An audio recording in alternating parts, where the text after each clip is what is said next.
नमस्कार दोस्तों, मैं दिग्विजय सिंह आप सबका बहुत स्वागत करता हूं दिग्विजय इकोनॉमिका में। कैसे हैं आप लोग और कैसे चल रही है आपकी जीत की तैयारी। दोस्तों, आज की वीडियो में मैं बात करने वाला हूं कॉप डगलस प्रोडक्शन फंक्शन की। This is the most important topic. आपके एग्जाम के पॉइंट ऑफ व्यू से बहुत इंपॉर्टेंट है। इससे हर साल क्वेश्चन पूछते ही पूछते हैं और कई बार आपको ये समझ में नहीं आता है। तो पूरे वीडियो को बिल्कुल ध्यान से देखिएगा। दिग्विजय इकोनॉमिका को सब्सक्राइब करिए ताकि इकोनॉमिक रिलेटेड सबसे ऑथेंटिक वीडियो और मटेरियल आपको मिल सके। तो आइए बात करते हैं इस टॉपिक पे। कॉप डगलस प्रोडक्शन फंक्शन को बेसिकली दो ऐसे इकोनॉमिस्ट हैं, Charles Cobb and Paul Douglas, जो 1928 में इसको इन्वेंट करते हैं, इसके ऊपर अपना आइडिया रखते हैं। Cobb Douglas production function basically जब खोजा गया था तो ये बेसिकली किसी एक इंडिविजुअल फर्म के लिए नहीं खोजा गया था, बल्कि पूरी की पूरी मैन्युफैक्चरिंग इंडस्ट्री के लिए खोजी गई थी। इस प्रोडक्शन फंक्शन में ये बताया गया कि पूरा का पूरा जो मैन्युफैक्चरिंग आउटपुट है क्यू, वो दो इनपुट के ऊपर डिपेंड करता है। फर्स्ट इनपुट है लेबर, सेकंड इनपुट है के। इसका मतलब जो पूरा का पूरा जो मैन्युफैक्चरिंग आउटपुट है वो quantity of labour, quantity of capital के ऊपर डिपेंड करता है। और इस तरीके से ये जो प्रोडक्शन फंक्शन है उसका ये फॉर्म है Q equal to A, L के ऊपर अल्फा और के ऊपर बीटा। यहां पे आप देखते हो कि कुछ ऐसे इसमें टर्म्स हैं जो आपको समझने चाहिए, कुछ ऐसे इसमें पैरामीटर हैं जिसको आपको समझना चाहिए कि वो क्या दिखाते हैं। सबसे पहले इस प्रोडक्शन फंक्शन में दो इनपुट है, लेबर और कैपिटल, और एक यहां पे आप देख रहे हो अलग एलिमेंट है ए के लिए जो शब्द हम यूज करते हैं वो होता है इनपुट इफिशियंसी या फिर टेक्निकल प्रोग्रेस या टोटल फैक्टर प्रोडक्टिविटी। ए के लिए जो संकेत है उसके लिए जो शब्द यूज करेंगे, इसके लिए आप टेक्निकल प्रोग्रेस शब्द यूज कर सकते हो, तकनीकी प्रगति शब्द यूज कर सकते हो। ये टेक्निकल प्रोग्रेस को दिखाता है, ये इनपुट इफिशियंसी को दिखाता है, ये ऐसे पैरामीटर को दिखाता है जो आपके दोनों ही इनपुट की एफिशिएंसी को बढ़ा सकते हैं। या फिर अगर आप सोलो के विषय में बात करें तो रॉबर्ट सोलो ने भी जो एक्सोजीनस ग्रोथ मॉडल दिया था उसमें इसी प्रोडक्शन फंक्शन को यूज किया था, जिसके लिए शब्द यूज होता है टोटल फैक्टर प्रोडक्टिविटी, कुल साधन उत्पादकता। तो आइए यहां पे हम इस चीज को बहुत अच्छे से क्लियर करेंगे कि जो ये प्रोडक्शन फंक्शन है Q is equal to A के ऊपर अल्फा और L के ऊपर बीटा। कई जगह आप इसको ऐसे भी पाएंगे, A is equal to L के ऊपर अल्फा, के ऊपर बीटा। डज नॉट मैटर, ये क्या दोनों में कोई अंतर नहीं है। सिर्फ आपको ये देखना है कि लेबर और कैपिटल दो ऐसे इनपुट हैं जिसके माध्यम से प्रोडक्शन होगा। अब देखो, जो ये क्वांटिटी में चेंज होगा, उत्पादन में जो चेंज होगा वो बेसिकली दो तरीके से हो सकता है। एक चेंज ऐसा हो सकता है जो इनपुट के चेंज की वजह से हो, मतलब आउटपुट में जो परिवर्तन के और एल के कारण हो, जो कि कैपिटल और लेबर के कारण हो, दैट कार एक्सप्लेन चेंज। उसको ऐसा चेंज कहते हैं आउटपुट में जिसकी हम व्याख्या कर सकते हैं, इसको हम कहते हैं एक्सप्लेन चेंज। और एक्सप्लेन चेंज आउटपुट में होगा वो कैपिटल और लेबर की वजह से होगा, क्योंकि कैपिटल और लेबर दो ऐसे इनपुट हैं जिनके माध्यम से यहां पे उत्पादन हो रहा है। अगर इस प्रोडक्शन फंक्शन में किसी एक इनपुट को आप जीरो कर दो, लाइक एग्जांपल, अगर आप लेबर को जीरो कर दोगे तो क्वांटिटी कुछ नहीं प्रोड्यूस होगी, जीरो हो जाएगी। इसी तरह आप अगर कैपिटल को जीरो कर दोगे तो भी आपकी क्वांटिटी जीरो हो जाएगी। इसका मतलब के और एल दो एटलीस्ट यहां पे इनपुट चाहिए जिसके माध्यम से प्रोडक्शन होगा। तो अगर के और एल की वजह से अगर उत्पादन में परिवर्तन होता है तो इसको बोलते हैं एक्सप्लेन चेंज। लेकिन यहां पे एक टर्म और है ए, जिसके लिए हम लोगों ने शब्द यूज किया है टेक्निकल चेंज या फिर टोटल फैक्टर प्रोडक्टिविटी या फिर इनपुट एफिशिएंसी। ये आउटपुट में परिवर्तन लाता है इसके माध्यम से, लेकिन ये लेबर और कैपिटल की वजह से नहीं होता है, इसलिए इसके लिए शब्द यूज किया जाता है रेजिडुअल कॉजेज। और इसी के लिए सोलो रेजिडुअल टर्म्स यूज हुआ था जब आपने पढ़ा था सोलो के ग्रोथ मॉडल को। तो ये है रेजिडुअल फैक्टर, टेक्निकल प्रोग्रेस, जो कि लेबर और कैपिटल दोनों की एफिशिएंसी को बढ़ा देता है। तो यहां पे आप देख सकते हो कि तीन तरह से आपकी प्रोडक्टिविटी बढ़ सकती है, लेबर को बढ़ा के, कैपिटल को बढ़ा के, या फिर टेक्निकल चेंज करके। तो यहां पे रेजिडुअल फैक्टर को ए के रूप में, टेक्निकल प्रोग्रेस के रूप में लिया गया। अगर मैं बात करूं कि कॉप डगलस प्रोडक्शन फंक्शन के लिए आइसो क्वांट्स कैसा बनेगा, तो देखो इसके लिए जो आइसो क्वांट्स होगा वो देखो इस तरीके से बनेगा। यहां पे कैपिटल दिया गया, यहां पे लेबर दिया गया है, और जो आइसो क्वांट्स है Q1, Q2, Q3 ये कॉप डगलस के लिए बनाया गया। इस आइसो क्वांट्स के लिए क्या शब्द यूज हुआ, जरा ध्यान से देखिए। Iso quant of this production function is hyperbolic है और एसिम्प्टोटिक है। एसिम्प्टोटिक का मतलब ये होता है कि कभी भी ये जो आइसो क्वांट है किसी एक एक्सिस को टच नहीं करेगा, ये कभी भी ऐसा नहीं हो सकता है। इसका मतलब इस उत्पादन को करने के लिए लेबर और कैपिटल दोनों के ही कॉम्बिनेशन चाहिए, ये किसी भी एक्सिस को टच नहीं करेगा। अगर आप लीनियर प्रोडक्शन फंक्शन के विषय में पढ़े होंगे तो लीनियर प्रोडक्शन फंक्शन में जो आइसोक्वांट्स हम बनाते हैं दोस्त, उसको इस तरीके से बनाते हैं। तो इसका मतलब ये होता है कि वहां पे आइसोक्वांट्स में सिर्फ एक जो है फैक्टर है, अगर मैं इसको लिखूं तो Q इक्वल टू ए के प्लस बी एल के फॉर्म में होगा। ये लीनियर जो है प्रोडक्शन फंक्शन है, इसमें सिर्फ कैपिटल हो या फिर सिर्फ लेबर हो तो भी उत्पादन हो सकता है, इसलिए इसका आइसोक्वांट आप ऐसे लीनियर फॉर्म में देख रहे हो। लेकिन यहां पे देखो जो आइसोक्वांट्स हम बनाएंगे कॉफ डगलस प्रोडक्शन फंक्शन का, वो हमेशा दिखाएगा हाइपरबोलिक और एसिम्प्टोटिक, मतलब ये नीचे झुकता हुआ होगा, इसका ढाल घटता हुआ होगा, और ये दिखाता है कि उत्पादन करने के लिए हमको दोनों ही इनपुट चाहिए। अगर एक इनपुट अगर जीरो हो जाए, लाइक एग्जांपल एल जीरो हो जाए और के आपके पास कितना भी हो, अमेरिका में श्रम जीरो हो गया, अमेरिका में पूंजी बहुत ज्यादा है, तो वहां पे आउटपुट जो क्यू है वो जीरो के बराबर होगा। अमेरिका में अगर लेबर बहुत है और कैपिटल जीरो हो जाए तब भी ये क्यू जीरो के बराबर होगा। CD production function is a multiplicative production function. इसके लिए एक शब्द और भी यूज होता है, मल्टीप्लिकेटिव। मल्टीप्लिकेटिव प्रोडक्शन फंक्शन का मतलब यह है कि यहां पे जो फैक्टर्स होगा वो दोनों के दोनों एक साथ यूज होंगे, लेबर और कैपिटल एक साथ, किसी एक इनपुट से आप आउटपुट नहीं ले सकते हो।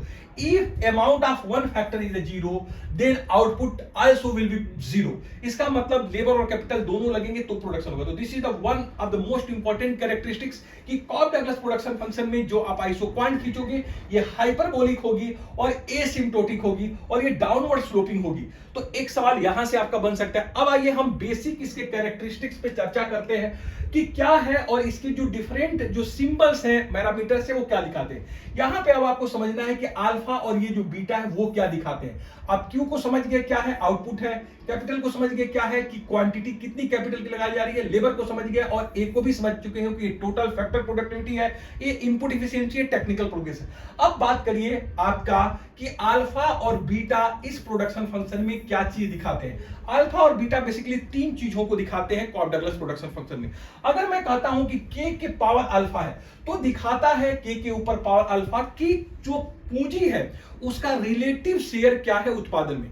अगर एल के पावर बीटा है तो दिखाता है कि what is the relative share of the labour in the production, जो लेबर है उसका सापेक्षिक अंश क्या है। तो सबसे पहला चीज जो दिखाता है अल्फा और बीटा वो श्रम और पूंजी के सापेक्षिक अंश को दिखाता है, रिलेटिव शेयर को। बहुत स्पष्ट रूप से आप यही समझ लीजिए कि ये कभी भी एब्सोल्यूट शेयर को नहीं दिखाता है। अगर मान लो अगर मैं ये प्रोडक्शन फंक्शन लिख रहा हूं Q is equal to A K power alpha और एल के पावर बीटा, तो जो ये अल्फा है ये पूंजी के रिलेटिव शेयर को सापेक्षिक अंश को दिखाएगा, जो ये बीटा है वो लेबर के सापेक्षिक अंश रिलेटिव शेयर को दिखाएगा। अगर मैं लेबर के एब्सोल्यूट की बात करूं कि शेयर कितना, एब्सोल्यूट का मतलब क्या है, निरपेक्ष शेयर, निरपेक्ष अंश कितना है, तो जो निरपेक्ष अंश निकालेंगे L multiply by marginal productivity of labour, इससे निकालेंगे। इसी तरह अगर आपसे कभी पूछा जाए कि कैपिटल का एब्सोल्यूट शेयर निरपेक्ष अंश कितना होगा, तो ये के मल्टीप्लाई बाई एमपीएल होगा। और इसी से आप समझ पा रहे हो कि अगर ये दोनों को जोड़ दें तो ये क्यू के उत्पादन हो जाएगा, पूरे उत्पादन का, इसलिए ये यूलर थ्योरम को भी फुलफिल करेगा, प्रोडक्ट एग्जॉशन थ्योरम को भी फुलफिल करेगा। तो तीन चीजें आप बहुत क्लियर समझो, अल्फा क्या दिखा रहा है, रिलेटिव शेयर ऑफ कैपिटल को, बीटा क्या दिखा रहा है, रिलेटिव शेयर ऑफ लेबर को। लेकिन अगर मैं कहूं कि एब्सोल्यूट शेयर ऑफ कैपिटल क्या होगा, तो के मल्टीप्लाई बाई एमपीएल होगा। Absolute share of the labour पूछा जाए तो एल मल्टीप्लाई बाई एमपीएल होगा। दूसरा चीज क्या दिखाता है, दूसरा चीज जो ये दोनों आपके कैपिटल और लेबर है वो दिखाते हैं कि how output change when labour and capital change. अगर यहां पे लिखा हो Q is equal to A के ऊपर 0.3 एंड एल के ऊपर 0.7, जैसे कि हमेशा आप देखते होंगे, पढ़ते होंगे एग्जांपल के रूप में, तो ये दिखाता है कि कैपिटल के चेंज होने पे आउटपुट कैसे चेंज होगा, लेबर के चेंज होने पे आउटपुट कैसे चेंज होगा। टेक्निकली इसको हम कहते हैं output elasticity of labour and capital. Like example, ध्यान से सुनो क्या दिखा रहा है, के ऊपर जो पावर 0.3 है जिसको अब तक हम अल्फा बोल रहे थे, तो इसका मतलब अल्फा का मतलब हो गया 0.3 और बीटा का मतलब जो लेबर का हो गया वो हो गया 0.7। ये दिखाता है आउटपुट इलास्टिसिटी ऑफ कैपिटल और बीटा दिखाएगा आउटपुट इलास्टिसिटी ऑफ लेबर। मतलब ये दिखाएगा आउटपुट इलास्टिसिटी ऑफ कैपिटल मतलब जो पूंजी का उत्पादन लोच, हिंदी में इसको बोलेंगे पूंजी का उत्पादन लोच, उत्पादन लोच। और इसको हम क्या बोलेंगे, इसको हम बोलेंगे श्रम का उत्पादन लोच, श्रम का उत्पादन लोच। मतलब ये हो गया आपका output elasticity of labour, output elasticity of labour. अब इसको ध्यान से समझो, एग्जैक्ट ध्यान से समझो कि इसका मतलब क्या है दोस्त, क्योंकि कई बार इस बात को आप नहीं समझ पाते हो।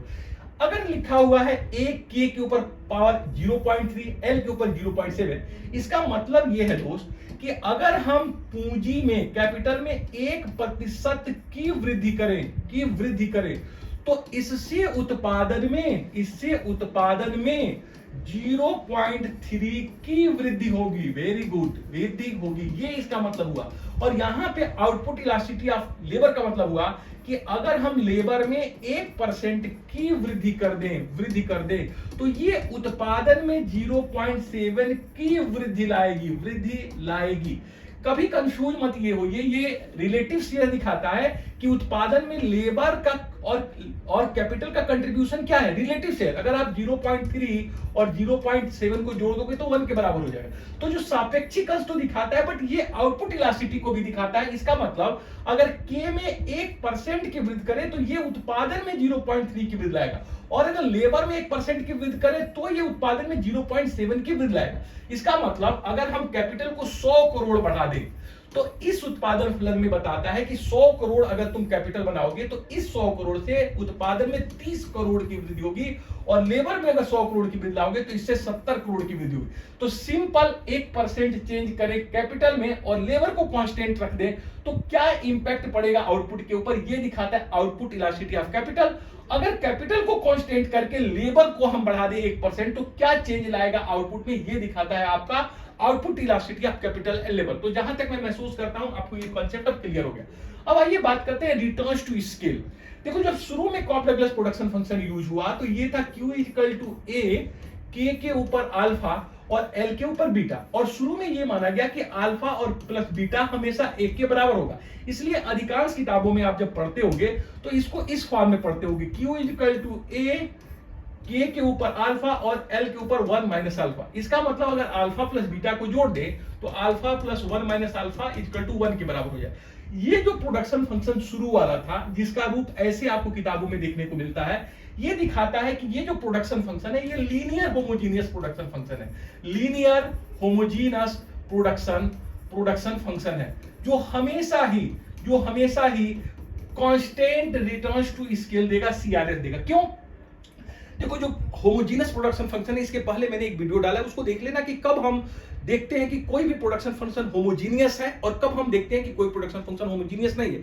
ये जो production function homogeneous in the sense है कि अगर हम इनपुट में किसी भी एक कांस्टेंट से, जैसे t से मल्टीप्लाई करें, तो आप देखोगे कि ये जो नया वाला प्रोडक्शन फंक्शन हो जाएगा वो a के t फॉर्म में आ जाएगा और एक k और l यहां बच जाएंगे। जो t के ऊपर डिग्री है वो दिखाता है वो कितने डिग्री की होमोजीनिटी है। अगर आप इसको लोगे तो यहां डिग्री 1 आएगी, तो डिग्री 1 के आएगी t के ऊपर 1, तो t के ऊपर 1 का मतलब है ये 1 डिग्री की होमोजीनस है।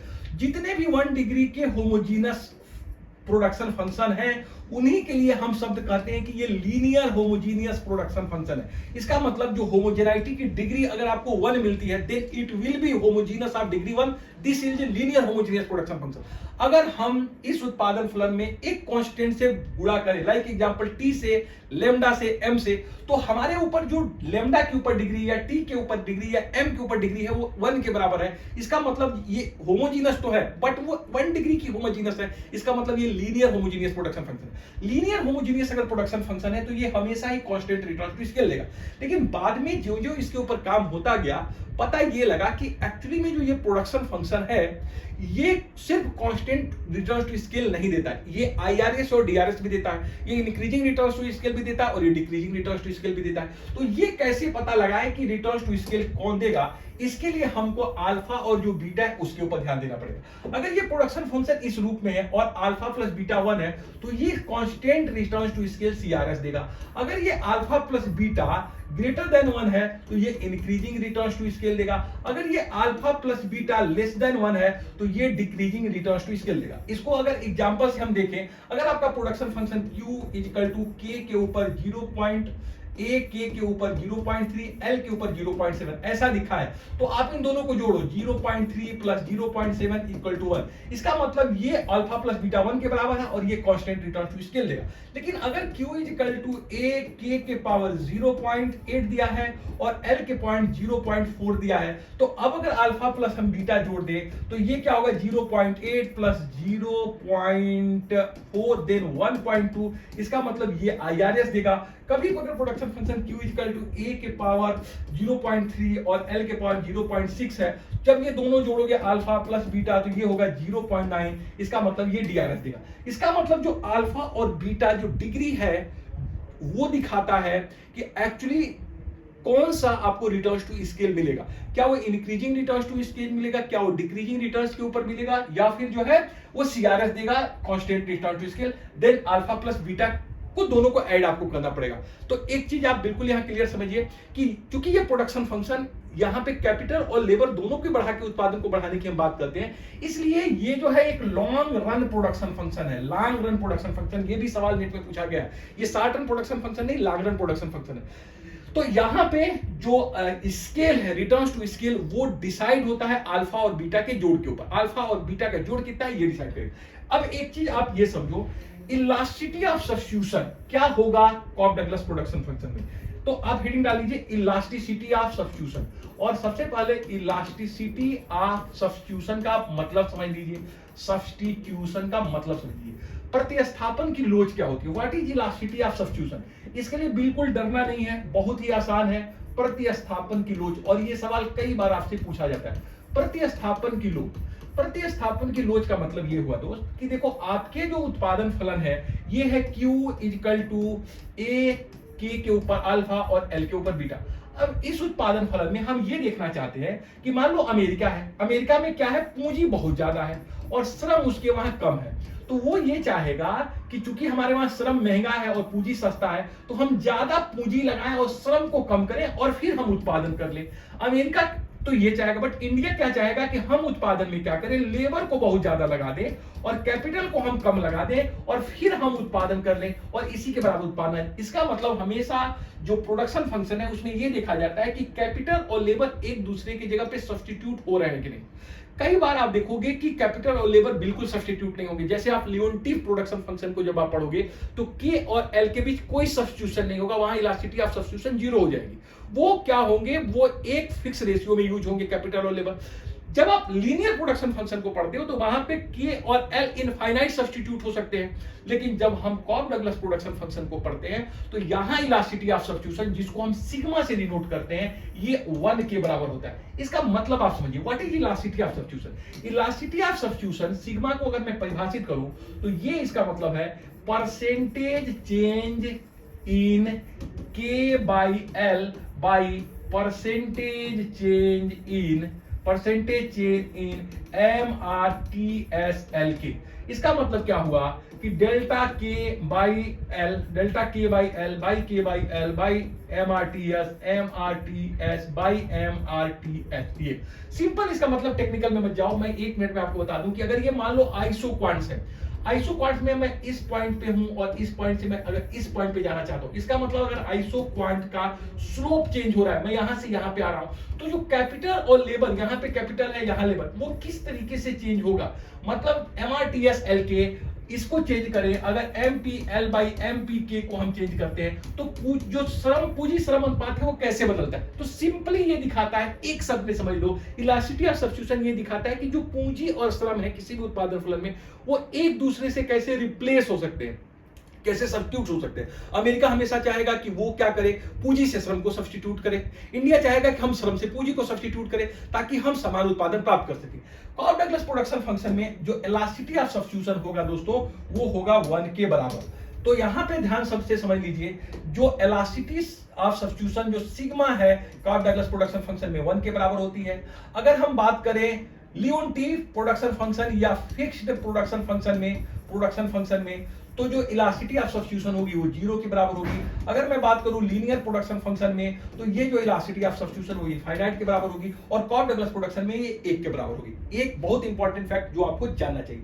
अब एक चीज और, अगर आपसे पूछे कॉफ डगलस प्रोडक्शन में कि इसके बाद कि मान लीजिए मैथमेटिकल में मैं गया नहीं, क्योंकि मैं पहले ही कहा था कि आपको मैथमेटिकल टाइम थोड़ा सा कम मैं ले रहा हूं 10 मिनट्स इकोनॉमिक्स में, तो यहां पे मैथमेटिकल आपको मैं बाद में कराऊंगा। तो ये इक्वल टू, अगर मान लो ये सॉरी अगर ये दिया हो Q equal to A K के ऊपर अल्फा,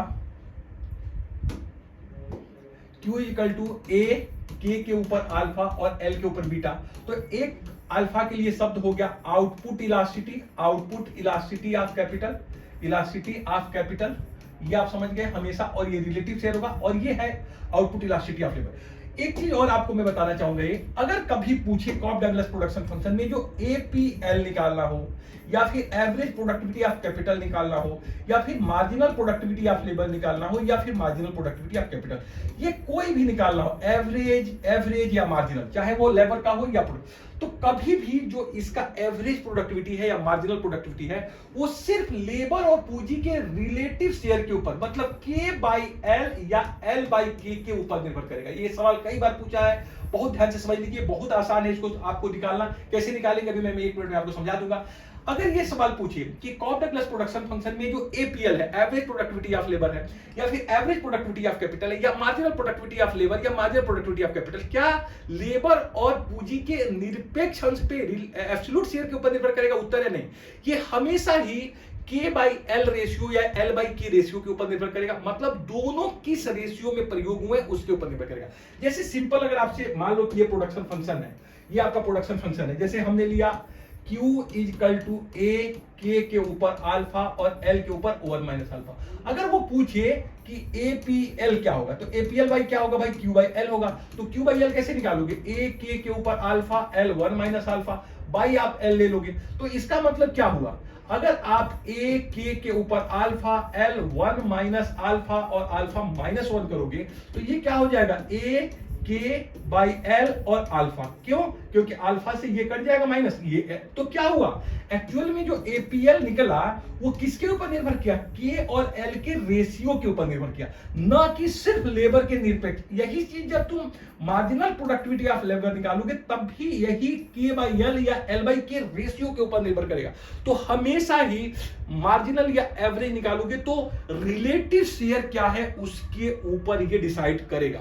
तो इसमें आप लोगों ने क्या सीख लिया कॉफ डगलस प्रोडक्शन फंक्शन में? कॉफ डगलस प्रोडक्शन फंक्शन में अल्फा और बीटा क्या रिप्रेजेंट करता है, ये क्या रिप्रेजेंट करता है, ये कब जो है इलास्टिसिटी ऑफ सब्स्टिट्यूशन को शो करता है, क्या दिखाता है।